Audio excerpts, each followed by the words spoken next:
यासर, जनूबी अफ्रीका के दौरे में अगर मैं ये कहूँ कि हमारे बाएं हाथ के सलामी बल्लेबाज नौजवान साइम अयूब अपने करियर के इंतहाई अच्छे दिनों में थे तो ये कहना गलत नहीं होगा, लेकिन इन अच्छे दिनों में उनके लिए एक ऐसा दिन भी आया जब वो अनफिट हो गए। उनका दायां टखना जो है वो ज़ख्मी हो गया। 6 हफ्ते का उनको आराम दिया गया है क्योंकि टखने में फ्रैक्चर जो है वो बताया जा रहा है। सदर मुमलिकत आसिफ अली जरदारी साहब जो हैं उन्होंने फ़ोन करके साइम अयूब की तबीयत भी पूछी। फिर chairman cricket board Syed Mohsin Raza Naqvi ने कहा है कि जनाब हम इस तमाम मामले को बहुत संजीदगी से लेंगे और साइम अयूब जो कि केप टाउन में टीम के साथ हैं वो पाकिस्तान नहीं आएंगे बल्कि लंदन जाएंगे। उनके साथ असिस्टेंट कोच और आपके बहुत अच्छे दोस्त अज़हर महमूद जो हैं वो ट्रैवल करेंगे। तो अब मैं आपसे ये जानना चाहता हूँ, अगर आपको याद हो 2009 जब यूनुस खान की क़यादत में पाकिस्तान ICC वर्ल्ड T20 जीता था तो आपको हैमस्ट्रिंग कोई प्रॉब्लम हो गई थी और आपकी जगह फिर अब्दुल रज़ाक आए थे। तो अब सबके जहन में ये सवाल है कि ये चैंपियंस ट्रॉफी खेल सकते हैं या नहीं? देखिए, बिल्कुल 6 हफ्ते का उनको बोला है।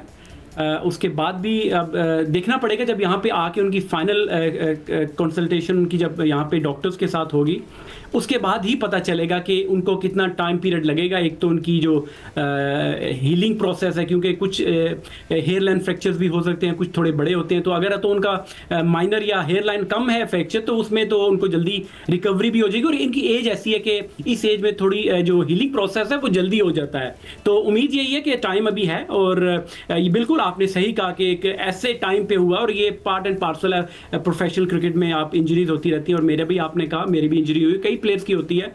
तो आई एम श्योर कि वो जल्दी रिकवर कर देंगे। अच्छी चीज़ ये है कि बॉलिंग नहीं करते, इन द सेंस कि बॉलर नहीं है। अगर तो बॉलर होते तो उसका थोड़ा सा लंबा टाइम लग सकता है इंटरनेशनल क्रिकेट के वापस आने के लिए।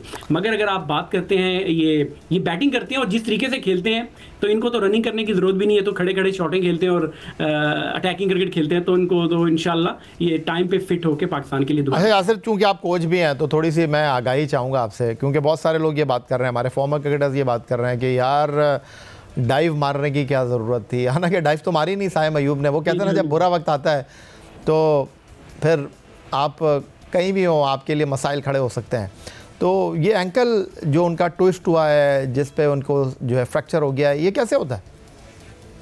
देखिए, असल में बिल्कुल स्लाइड तो उन्होंने नहीं मारी, आपने भी सही कहा। इस असल उनका जो पैर है, जो उनका टो है वो घास में फंस गया जिसकी वजह से वो ट्रिप हो गए और आगे की तरफ चले गए और वो उनको इंजरी हुई। तो ये हो जाता है। और आप देखें मॉडर्न डे क्रिकेट यही है, स्लाइड द्वारा मारते हैं लड़के। मगर होना इस तरह चाहिए कि आपके जिस तरह हमारे 2 या 3 प्लेयर मैं आपको बता सकता हूं कि सिर्फ बाउंड्री पे फील्डिंग करते हुए इंजर्ड हो गए। और जिसमें नसीम या शाहीन वगैरह ये लोग जिस तरह बाउंड्री पे करते हैं तो इसमें थोड़ा सा होता है कि आपको खुद अपने आप को एक ऐसी टेक्निक डेवलप कर लेनी चाहिए कि जिसमें आप लेस इंजरी हो, आपको इंजरी कम से कम हो। और जहाँ तक आपने बात की इनकी, तो ये मैं ये समझता हूँ कि इन्होंने स्लाइड तो मारी नहीं थी, इनका पैर जो है था वो घास में फंस गया था और वो ट्रिप कर गए थे जिसकी वजह से ये इंजरी इनको। अच्छा यासिर, ब्रेक से पहले मैं बात कर रहा था कुछ डोमेस्टिक क्रिकेट की और आप कह रहे थे कि हमारी जो डोमेस्टिक क्रिकेट है वो मॉडर्न डे क्रिकेट के तकाज़े पूरा नहीं करती।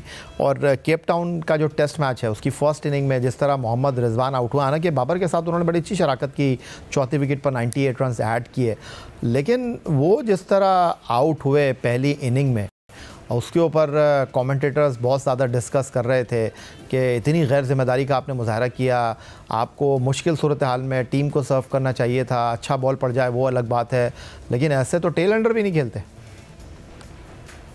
देखिए, बिल्कुल आप कह सकते हैं कि शॉट सिलेक्शन जो है ये बड़ी मैटर करती है। और रिजवान ने जिस तरीके से स्पेशली इस फॉर्मेट में नहीं खेलना चाहिए। हालांकि आप देखें ऋषभ पंत भी वो बल्कि इससे भी खतरनाक किस्म की टेक्निक से खेलते हैं, मगर वो बॉल बाउंड्री की तरफ जाती है मगर ये इनकी बॉल जो है वो विकेटों की तरफ चलेगी। तो थोड़ा सा बेहतर आपको अपने आप को अप्लाई करना चाहिए और सिचुएशन देखनी चाहिए कि जब आपकी टीम ऑलरेडी आप स्ट्रगल कर रहे हैं, टीम आपकी नीचे लगी हुई है, तो इस तरह की गैर जिम्मेदाराना शॉट्स नहीं खेलनी चाहिए। अगर आप देखें, अब इवन आमिर जमाल की भी देखें, ऑल्दो वो बैट्समैन नहीं है, वो ऑलराउंडर हैं, मगर वो जिस तरीके से अगर कोई दूसरी टीम आप पे अटैक करी तो आपको थोड़ी देर के लिए होल्ड बैक करके बॉलों को छोड़ना सीखना चाहिए, बॉलों को डिफेंड करना आपको आना चाहिए जिस तरह की रिक्वायरमेंट है। आप मुंह उठा के शॉटें इस तरह मारेंगे तो यही फॉलो ऑन होगा और इसी तरह 50-55 ओवरों में टीमें ये आउट हो जाती हैं। और जाते जाते यासिर, एक आखिरी सवाल जो इस वक्त बड़ा संजीदा मसला है पाकिस्तान क्रिकेट का। हमने देखा यहाँ पर जो केप टाउन टेस्ट मैच में हमारे फास्ट बॉलर थे वो 130 की रफ्तार पर बॉल डाल रहे थे और जनूबी अफ्रीका के जो बॉलर थे वो जनाब 140 की रफ्तार को टच कर रहे थे। तो अब आप के लिए सबसे बड़ा कंसर्न, सबसे बड़ा मसला ये है कि ये जो फास्ट बॉलिंग में आपकी रफ्तार है, आप पाकिस्तान से बाहर जाकर तो शायद मैनेज कर लेते हैं, लेकिन जब आप होम ग्राउंड पर खेलेंगे तो फिर आप पहला ओवर ही स्पिनर से डलवाएंगे।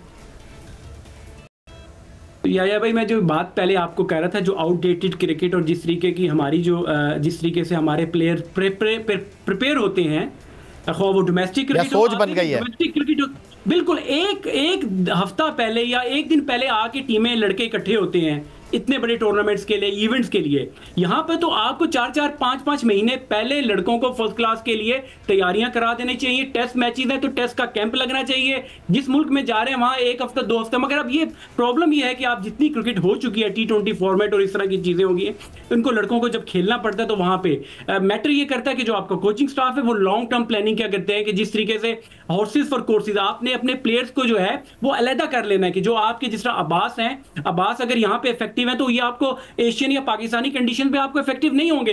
वहां पर आपको पेसी बॉलर्स होंगे, मगर ये नहीं है कि आप घर से उठा के लड़कों को बुलाएं। और अगर आप साउथ अफ्रीका में आपका कोचिंग स्टाफ या टीम बैठी है तो एक ऐसी टीम भी होनी चाहिए जो कि पाकिस्तान में उन लड़कों को, जिन लड़कों ने आगे मैचेस खेलने हैं, उनके लिए 1-2 हफ्ते का ऑलरेडी कैंप लगाएं ताकि वो मेंटली और फिजिकली तैयार हो। जाके देखिए अभी यही प्रॉब्लम है, बिग क्वेश्चन मार्क उन पाकिस्तानी फास्ट बॉलर्स की। अगर वो पहले इनिंग में अगर वो 120-25 की स्पीड से कर रहे हैं तो चौथी इनिंग या सेकंड इनिंग में हमारे प्लेयर इस काबिल हैं कि वो दोबारा आके ग्राउंड में आके उसी लेवल की बॉलिंग करें। तो ये पाकिस्तान के जो थिंक टैंक है, पाकिस्तान क्रिकेट बोर्ड को ये सोचना पड़ेगा कि ये आपने अपने प्लेयर्स को सेपरेट करना है। ये T20 लीग में जिस तरह लड़के अभी भी जा रहे हैं, अगर आपने चैंपियंस ट्रॉफी आपके सामने है तो आपकी प्रीमियम बॉलर बांग्लादेश में आपकी फर्स्ट क्लास लड़के, फाइनल चल रहा था ये इस पे UBL कॉम्प्लेक्स कराची में, आपकी आधे से ज्यादा लड़के जो हैं वो लीगें खेल रहे हैं। तो ये यहाँ से आपको पता चलता है कि आपकी सीरियसनेस कितनी है।